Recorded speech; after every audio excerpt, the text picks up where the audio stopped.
আসসালামু আলাইকুম ওরহমতুল্লাহি ওবরাকাতু। প্রিয় ভাই ও বোনেরা, আপন পথ চ্যানেলে আপনাদের স্বাগত জানাই। আজকে আমরা এমন একটি বিষয় নিয়ে আলোচনা করতে যাচ্ছি যেটা শুনলে মনের ভেতরটা কেঁপে ওঠে, বুকের ভেতরে একটা ভয় ঢুকে যায়। আর সেটা হলো জাহান্নাম, পরকাল এবং সেই মহাবিচারের ভয়াবহ দৃশ্য।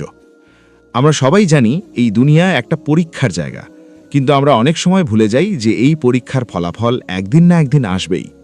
সেই ফলাফলের দিন কতটা ভয়ানক হতে পারে, আজকে আমরা সেটাই ধাপে ধাপে জানব। তাহলে চলুন শুরু করি।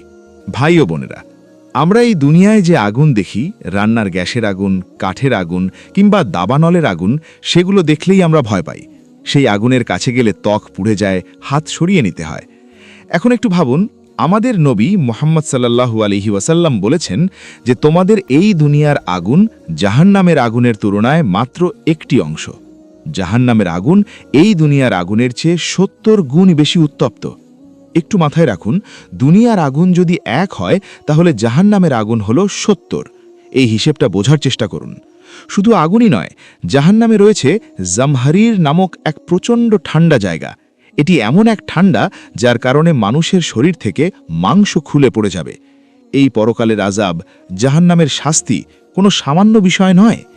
জাহান্নামীদের খাবারের কথা যদি বলি, আল্লাহ তাআলা কুরআনে বলেছেন তাদের খাবার হবে জাকুম, এক ভয়ঙ্কর কাঁটাযুক্ত গাছের ফল যা গলার মধ্যে জ্বলতে থাকবে।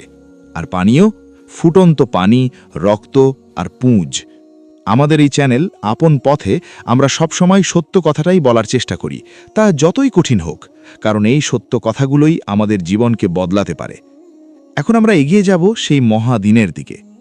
একদিন হযরত ইসরাফিল আলাইহিসসালাম আল্লাহ তাআলার নির্দেশে প্রথমবারের মতো সিংগায় ফুঁ দেবেন। সেই ফুঁয়ের সাথে সাথে কি হবে একটু কল্পনা করুন। Mecca, Medina, Istanbul, London, New York, Tokyo, পৃথিবীর সমস্ত বড় বড় শহর, সমস্ত সভ্যতা সব থচনচ হয়ে যাবে। যে বিল্ডিংগুলো বানাতে বছরের পর বছর লেগেছে, যে রাস্তাঘাট তৈরিতে কোটি কোটি টাকা খরচ হয়েছে, সব ধুলায় মিশে যাবে। আকাশের তারাগুলো একে একে নিভে যাবে, সূর্য অন্ধকার হয়ে পড়বে, চাঁদ টুকরো টুকরো হয়ে ছিটকে পড়বে। গোটা মহাবিশ্ব, যা বিজ্ঞানীরা বলছেন ১৩৮০ কোটি বছর ধরে তৈরি হয়েছে, সেটা এক মুহূর্তে শেষ হয়ে যাবে। তারপর নেমে আসবে এক ভয়ঙ্কর নীরবতা। কোনো মানুষ নেই, কোনো পাখি নেই, কোনো শব্দ নেই, শুধু নিস্তব্ধতা। এই দৃশ্যটা ভাবলে কি গায়ে কাঁটা দেয় না? সেই নীরবতা কতদিন থাকবে আল্লাহই জানেন। হয়তো ৪০ বছর, হয়তো ৪০ দিন। তারপর আবার ইসরাফিল আলাইহিসসালাম দ্বিতীয়বার ফুঁ দেবেন। এই ফুঁ হল পুনরুত্থানের ডাক। আল্লাহ তাআলা বলেছেন কুরআনুল করিমে, মাটি থেকে মানুষের হাত বেরিয়ে আসবে, তারপর পা, তারপর মাথা, হাড়ের সাথে মাংস যুক্ত হবে, চামড়া ঢেকে দেবে এবং মানুষ আবার জীবিত হয়ে উঠবে। কিন্তু কেমন অবস্থায়? অত্যন্ত ভীত, অত্যন্ত অসহায়, নগ্ন অবস্থায়। সেই মুহূর্তে মানুষ স্মরণ করবে নবীরা কতবার সতর্ক করেছিলেন, আলেমরা কতবার বলেছিলেন, কিন্তু আমরা কান দিইনি। সেদিন অনুশোচনায় বুক ভেঙে যাবে, কিন্তু সেদিন অনুশোচনার কোনো দাম নেই। ভাই ও বোনেরা, এখন সময় আছে, এখনই সিদ্ধান্ত নেওয়ার সময়। পুনরুত্থানের পর ফেরেশতারা সবাইকে হাঁকিয়ে নিয়ে যাবেন হাসরের ময়দানের দিকে। হাসরের ময়দান, সেখানে কে থাকবে? হযরত আদম আলাইহিসসালাম থেকে শুরু করে পৃথিবীর সর্বশেষ মানুষটি পর্যন্ত প্রত্যেকটি মানুষ, কোটি কোটি মানুষ, হাজার বছরের মানুষ, সব এক ময়দানে। আর সেই ময়দানে সূর্যকে ১ মাইল দূরত্বে নামিয়ে আনা হবে, মাথার একদম কাছে। প্রচণ্ড তাপ, সেই গরমে মানুষ নিজ নিজ পাপের অনুযায়ী ঘামতে থাকবে। কারো ঘাম গোড়ালি পর্যন্ত, কারো হাঁটু পর্যন্ত, কারো বুক পর্যন্ত, কারো একদম গলা পর্যন্ত। আর এই অবস্থা কতক্ষণ হবে? ৫০,০০০ বছর। একটু ভাবুন, ৫০,০০০ বছর এক জায়গায় দাঁড়িয়ে ঘামতে ঘামতে, অপেক্ষা করতে করতে। মানুষ তখন অতিষ্ঠ হয়ে বলবে, হে আল্লাহ, আমাদের বিচার শুরু করুন, এমনকি যদি জাহান্নামেও দেন তবু এই অপেক্ষার কষ্ট থেকে মুক্তি দিন। এই কথাটা একটু ভাবুন, মানুষ এতটাই কষ্টে পড়বে যে জাহান্নামকেও রাজি হয়ে যাবে, এই অপেক্ষার চেয়ে ভালো মনে করবে। আপন পথ চ্যানেলে আমরা এই পরকালের হিসাব নিকাশ নিয়মিত আলোচনা করি, কারণ এই বিষয়গুলো আমাদের জীবনের সবচেয়ে গুরুত্বপূর্ণ বিষয়। এবার হাসরের ময়দানে আনা হবে জাহান্নামকে। ৭০,০০০ শিকল দিয়ে বাঁধা সেই জাহান্নাম। প্রতিটি শিকল কেনে ধরে আছেন ৭০,০০০ ফেরেশতা।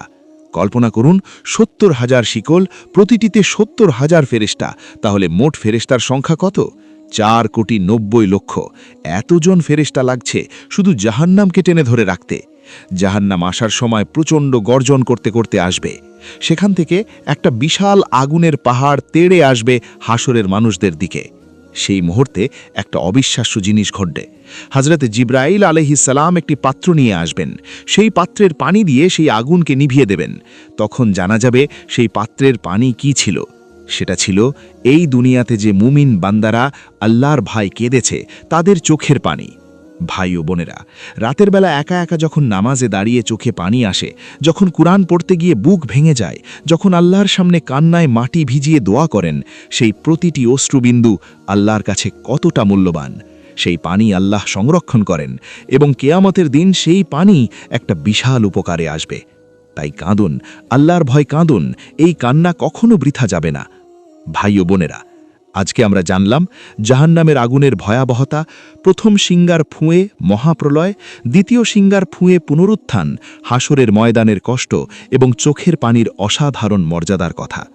পর্ব 2তে আমরা জানব হিসাব নিকাশ, অঙ্গপ্রত্যঙ্গের সাক্ষ্য, সিরাত পার হওয়ার দৃশ্য এবং জাহান্নামের 7টি ভয়াবহ স্তরের বিবরণ। যদি এই ভিডিওটি আপনার কাজে লেগে থাকে, লাইক করুন, সাবস্ক্রাইব করুন, দোয়া রাখবেন। আপন পথ, সত্যের পথে আপনার সাথে আছি। আমরা জেনেছিলাম জাহান্নামের আগুনের ভয়াবহতা থেকে শুরু করে হাসরের ময়দানের কষ্টের কথা এবং সেই অলৌকিক চোখের পানির ঘটনা।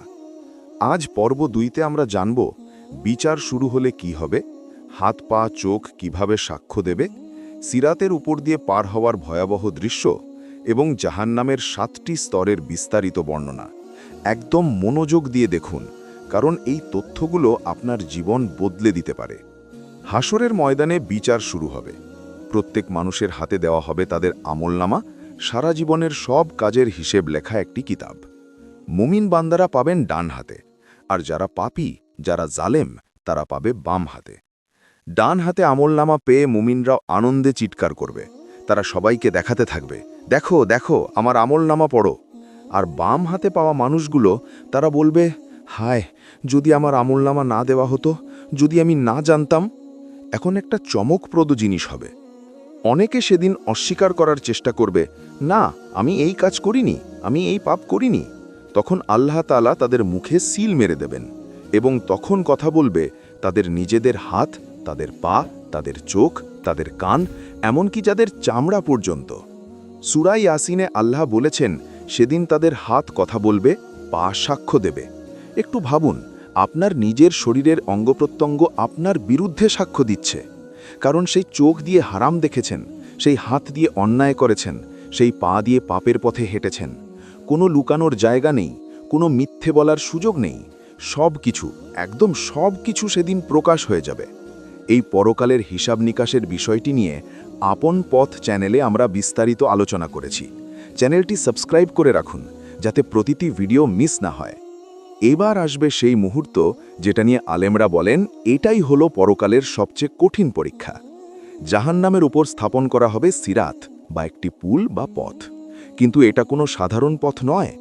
এই সিরাত চুলের চেয়েও সরু, তলোয়ারের চেয়েও ধারালো। এই পথের নিচে জাহান্নামের অতল গহ্বর। প্রত্যেক মানুষকে এই পথ পার হতে হবে, কোনো বিকল্প নেই। মুমিনরা কিভাবে পার হবে?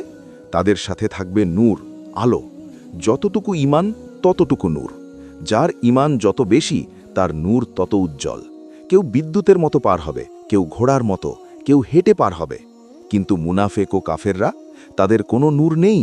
অন্ধকারে হোঁচট খাবে, টলমল করবে এবং একসময় সিরাত থেকে পড়ে যাবে সরাসরি জাহান্নামের গভীর আধারে।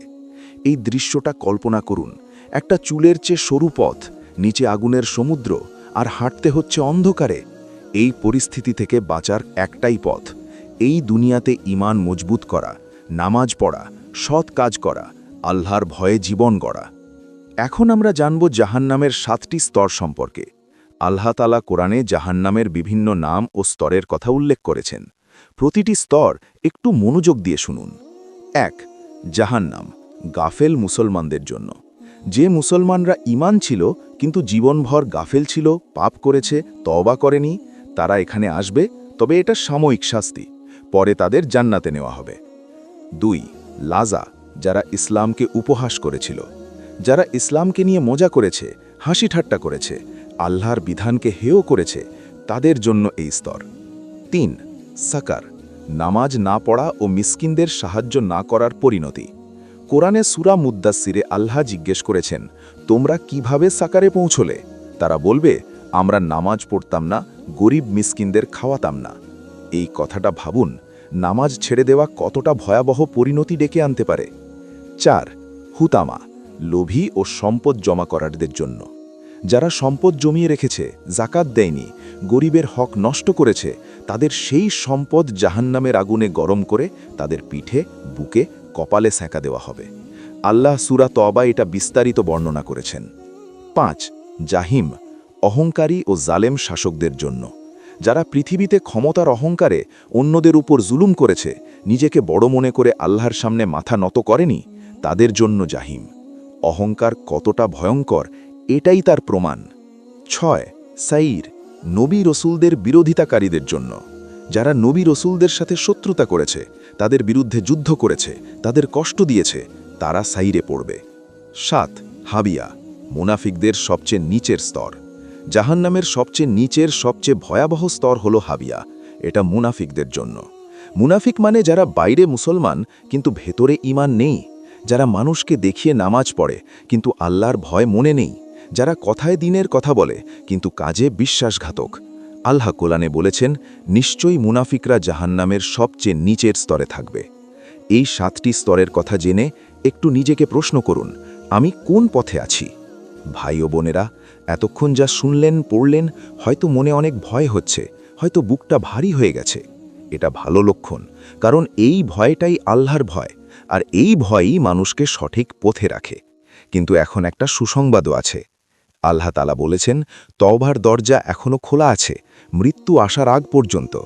হাদিসে আছে, আল্লাহ এত বেশি ক্ষমাশীল যে যদি কোনো বান্দা সারা জীবন পাপ করে এবং মৃত্যুর আগে মনের গভীর থেকে তওবা করে, আল্লাহ তাকে ক্ষমা করতে পারেন।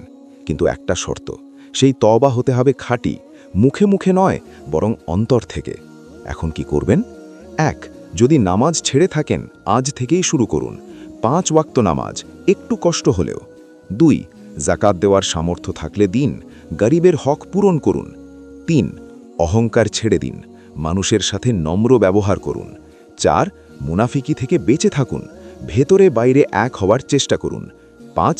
আল্লাহর ভয়ে কাঁদুন, রাতের তাহাজ্জুদে দোয়া করুন। এই ছোট ছোট পদক্ষেপগুলোই আপনাকে সিরাতে নূর দেবে। এই পদক্ষেপগুলোই আপনাকে ডান হাতে আমলনামা পাইয়ে দেবে। শেষ কথা, আপন পথ চ্যানেলের পক্ষ থেকে ভাই ও বোনেরা, আমরা আপন পথ চ্যানেলে সবসময় একটাই লক্ষ্য নিয়ে কাজ করি, আপনাদের আখেরাতের পথে সাহায্য করা। এই ভিডিওটা বানানো হয়েছে শুধুমাত্র আপনাদের ভালোর জন্য, ভয় দেখানোর জন্য নয়, বরং সচেতন করার জন্য। কারণ একটা মানুষ যদি এই ভিডিও দেখে একটা নামাজও পড়তে শুরু করে, একটা ভুল কাজ থেকে ফিরে আসে, তাহলে আমাদের এই চ্যানেলের উদ্দেশ্য সফল। আল্লাহ তাআলা আমাদের সবাইকে জাহান্নাম থেকে রক্ষা করুন, জান্নাতের পথে চলার তৌফিক দিন। আমিন। ভাই ও বোনেরা, এই ভিডিওটি যদি আপনার উপকারে লেগেছে বলে মনে হয়, তাহলে একটু কষ্ট করে নিচের লাইক বাটনে ক্লিক করুন। আর যারা এখনও আপন পথ চ্যানেল সাবস্ক্রাইব করেননি, এখনই করে ফেলুন। সাবস্ক্রাইব করলে আমাদের প্রতিটি নতুন ভিডিও আপনার কাছে পৌঁছে যাবে। জাহান্নাম, জান্নাত, পরকাল এবং ইসলামের গুরুত্বপূর্ণ বিষয় নিয়ে আমরা নিয়মিত ভিডিও তৈরি করি। আর এই ভিডিওটি শেয়ার করুন আপনার প্রিয়জনদের সাথে, কারণ একটা শেয়ারও কারো জীবন বদলে দিতে পারে। আল্লাহ হাফেজ। ওয়াসসালামু আলাইকুম।